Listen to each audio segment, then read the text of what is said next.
Et je vous retrouve aujourd'hui pour notre deuxième podcast, un petit débrief de la course de Bahreïn avec Marc et Surboxis. Bonjour les copains. Hello, hello, hello. Comment ça va ici? Eh ben ça va bien, ça va bien. Comment s'est passée cette course pour vous? Comment l'avez-vous vécue? Plutôt bien. C'était assez intéressant avec les arrêts au stand. Il y a eu beaucoup de fois les classements qui ont été chamboulés. Et il sera encore chamboulé puisqu'il y a beaucoup de pénalités qui n'ont pas été encore données, beaucoup de choses qui n'ont pas été traitées. Donc il Absolument. risque de changer quelques fois avant 20h. En parlant de problèmes techniques, Red Bull. Ouais. Red Bull, disons que j'aurais jamais pensé que l'Alpine de Pierre Gasly puisse tenir 57 tours devant Verstappen. Moi non plus, moi non plus. Oui. J'avais fait un pronostic sur BetURS avant le départ. Et j'avais fait monter Verstappen, comme à notre habitude. Et finalement, non. Oui. Fallait pas le faire monter. D'ailleurs, personnellement, de mon choix personnel, ça aurait été Gasly en Driver of the Day parce que je trouve que la performance, là, je sais Clairement, pas, Alpine clairement. dernière du championnat et tout, il Oui. fait une P6, P7, franchement. Oui, j'avoue que moi aussi, ça m'a très surpris quand on voyait les déboires qu'ils avaient l'année passée et que maintenant ils sont en 6e et 7e position. C'est une très belle surprise. Mhm. Mm. Après, le fait que Red Bull soit dans ces places, maintenant que j'y pense, ça m'a rappelé les déboires ils ont souvent eu des déboires à Bahreïn. Peut-être c'est la course maudite pour Red Bull. Bon, j'ai pris 13 points dans mon pronostic.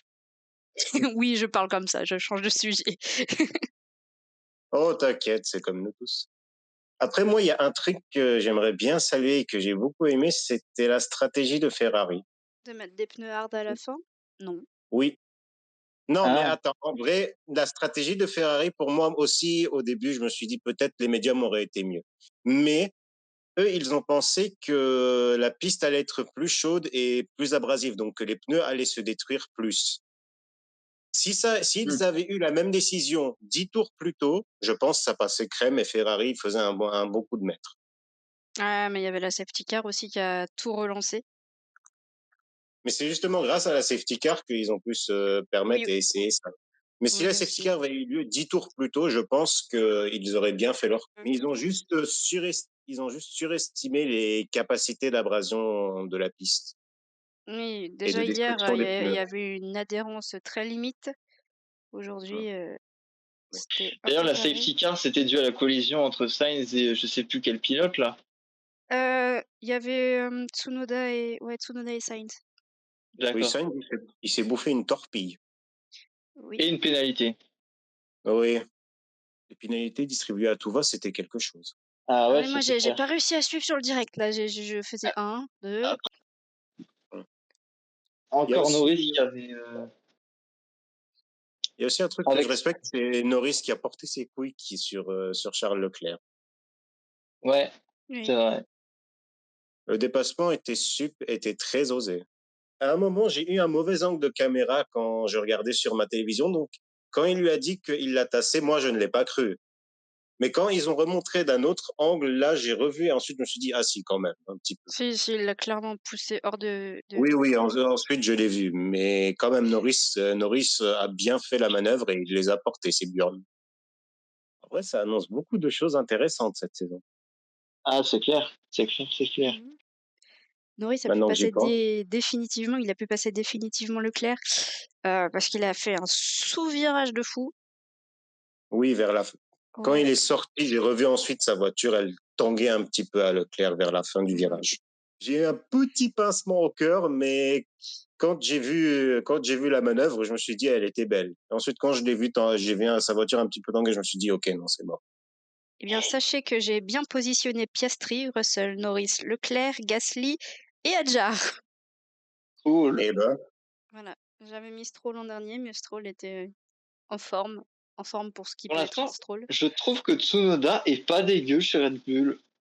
Oui, c'est vrai, il a été un petit temps devant Verstappen quand Verstappen est ressorti des stands. Et il a pas fini, il a fini 11e, 12e, je sais plus. oui, c'est vrai. Après, c'est à voir. Ouais. C'est parce que je vous cache pas à tous les deux que quand j'ai appris la manœuvre qu'ils ont faite de directement changer de pilote, même pas après 2 courses. Je crois c'était, oui, même pas après 2 courses.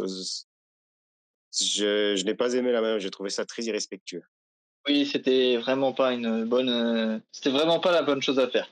Je pense que franchement, Lawson est bon, mais il était clairement pas prêt pour aller chez Red Bull, pas au bout de 11 courses. Donc il aurait juste Mmh. fallu directement mettre Tsunoda et pas. Oui, oui, ça aussi. Mais je pense aussi qu'il aurait fallu. En fait, tu dis c'est un mauvais move. Non, sur le fond, ça a pas l'air d'être un mauvais move. Moi, ce que je reproche, c'est la forme. Parce qu'il y a la Oui, forme de faire les choses. C'est juste ça qui me dérange et que j'ai trouvé très irrespectueux. Mais pour l'instant, ça a l'air de montrer plein de bonnes choses. Après, sur une course, on ne peut pas encore tout juger. Donc, je pense qu'il va falloir laisser peut-être encore 2, 3 courses pour voir vraiment ce que ça va donner. Et surtout voir dans oui, oui, d'autres c'est sûr. environnements comment ça évolue. Mhm. Mmh. Parce que là, on a eu toutes les courses qu'on a eues maintenant, c'est des courses sur circuit. Ah oui, à part l'Australie qui était aussi une course de rue, mais on va avoir plusieurs types de circuits. Genre là, Jeddah, ça va être intéressant. Ça va être une course en plein centre-ville où l'erreur va pas être permise. Quand on va voir Monaco, n'en parlons pas. D'accord. Miami aussi. Et les autres grands prix qu'on va avoir en Europe, surtout sur tous les différents circuits avec des virages rapides et des fois où la vitesse va primer. Il va falloir voir comment les pilotes se comportent dans ces circuits. Douane a quand même, fait de beaux progrès depuis, le week-end dernier, hein. Il était Ouh. bien positionné, il a bien tenu, ce week-end aussi, hein. Douane, ouais, je trouve, ouais. Ouais. Oui, c'est vrai, c'est encourageant. C'est vrai que c'est encourageant. Mais moi, je dis vraiment, moi, ce que je dis honnêtement, c'est que c'est très encourageant, mais il faut encore un petit peu voir pour vraiment confirmer. Donc, je Ouais, dirais que d'ici 2, 3 courses, on sera bien fixé sur le cas Tsunoda. Donc d'ici 2-3 courses, tous les rookies, on sera fixés sur eux. oui, c'est ça. Ouais. Oui, c'est vrai. Après, non, tous les rookies, je pense déjà, on peut commencer à être fixé dès maintenant, vu Oui, on que est les fixé rookies sur ont quand Hadjar, on même. est fixé sur Antonelli, Oui, juste Tsunoda, c'est particulier parce qu'il est venu chez Red Bull il y a 2 courses. D'ailleurs, les rookies se démerdent plutôt bien cette saison, pour c'est l'instant. Ouais, vrai, c'est pas c'est mal. vrai. Et il y a eu pas mal de belles batailles, ce soir. Oui, Notamment Antonelli qui était pas mal agressif, hein, avec tout le monde, Ah, ça. puis ouais, ça c'est vrai. Douane a eu un petit Après, moment de c'est, faiblesse à après, la fin, mais après, c'est un rookie qui veut prouver, donc ils ont la niaque et oui, ils veulent gagner, ils veulent dépasser. C'est comme Verstappen quand il a commencé il y a, ouais, ça ne nous rajeunit pas, 9 ans. oui, Ouais, c'est 9 vrai. ans. Oui, on Pourquoi se tu nous souvient rappelles tous de ça? cette époque. Gviat qui était reparti chez Toro Rosso et Verstappen qui est arrivé comme une fleur et qui a sifflé une victoire au Grand Prix de Barcelone. C'est vrai, c'est vrai.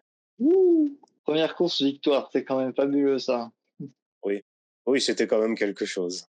Et là, on a vu de belles choses et je pense que le Grand Prix de Jeddah la semaine prochaine va être extrêmement intéressant. J'ai déjà mon circuit préféré, donc ouais, je l'attends de pied ferme. Ah ouais?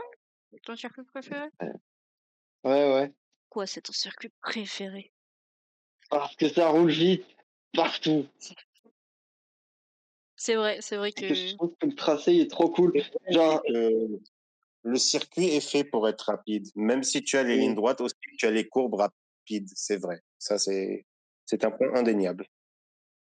c'est aussi le tracé qui a le record de virages, hein, il y en a 27. 27 virages. Et 27 même si tu as les virages. chicanes, tu as beaucoup de ces virages où tu dois aller Ouais, c'est pas des à virages quasi, rapides. quasi à fond pour les prendre. Donc, c'est vrai que c'est un circuit très intéressant. Et ça a Et jamais là, été le maintenant, même vainqueur sur ce circuit d'ailleurs. oui, c'est vrai. 2021 c'était Après, Et Lewis, 2022 c'était Max et 2023 c'était Sergio Perez. oui, après le circuit, il a quand même 3 ans. Donc, Oui, mais bon. d'ailleurs, même maintenant, je pense que ce circuit, ça va être un circuit où ils vont, je pense, apporter des réglages plus aérodynamiques. Mm. ouais, ça pourrait être Par bien. rapport, par rapport aux autres circuits, je pense là, les réglages vont être plus aérodynamiques. Et d'ailleurs, Après, Jeddah avec ne les pourrait réglages. ne pourrait ne pas rester au calendrier dans les années à venir, notamment jusqu'en 2027, puisque le circuit Kidia, vous savez, le circuit Mario Kart, comme dit Charles Leclerc, va sans doute le remplacer. Ouais, c'était la fin pour Jeddah. 2020, tu as dit jusqu'en 2027, c'est bien ça? Oui, c'est ça. 2027, c'est encore un peu loin. Donc, je pense qu'en 2 ans, s'il voit l'attrait que ce circuit attire, je pense qu'il pourrait tout à fait revenir sur leur décision et rester à Jeddah. Ah, mais c'est un peu con de Sûrement. construire des circuits et pour rien, au final, tu vois, pour y rester 4 ans. Mais là, oui, voilà. Oui, surtout que ce serait con d'utiliser le circuit de Jeddah comme un amuse-bouche pour ensuite partir sur un plat de résistance un peu moins consistant pour les fans. C'est vrai. Mais là, je suis surtout en train de voir le layout du circuit et je me demande si vraiment tous les réglages là sur ce circuit ne vont pas être les plus aérodynamiques possibles. En parlant de réglages, les réglages qu'ont apporté Ferrari, ça a l'air de bien marcher comme on a pu le voir, même si Leclerc n'était pas très satisfait au début, hein. Pendant les qualifs, pendant la Oui. FP3, il n'était pas du tout satisfait et finalement, le plus satisfait qui était Hamilton s'est retrouvé embaladé. Embaladé, ça ne se dit Oui. pas. S'est retrouvé en difficulté, voilà, je cherche les mots. Depuis hier, je cherche mes mots, je suis tout le temps sur mon dictionnaire des synonymes pour écrire tous mes articles. Oh, C'est t'inquiète, ça une nous arrive à catastrophe. tous. Synonyme qu'on a dû trouver quand on devait faire des rapports ou des rédactions. Et bien sur ce, mon cher Marc et mon cher Turbo, je vous souhaite une bonne soirée. Bonne soirée à toi et à vous et à toi aussi Fire. Au plaisir. Au plaisir. Ciao. Ciao. Et merci à vous tous de nous avoir écoutés.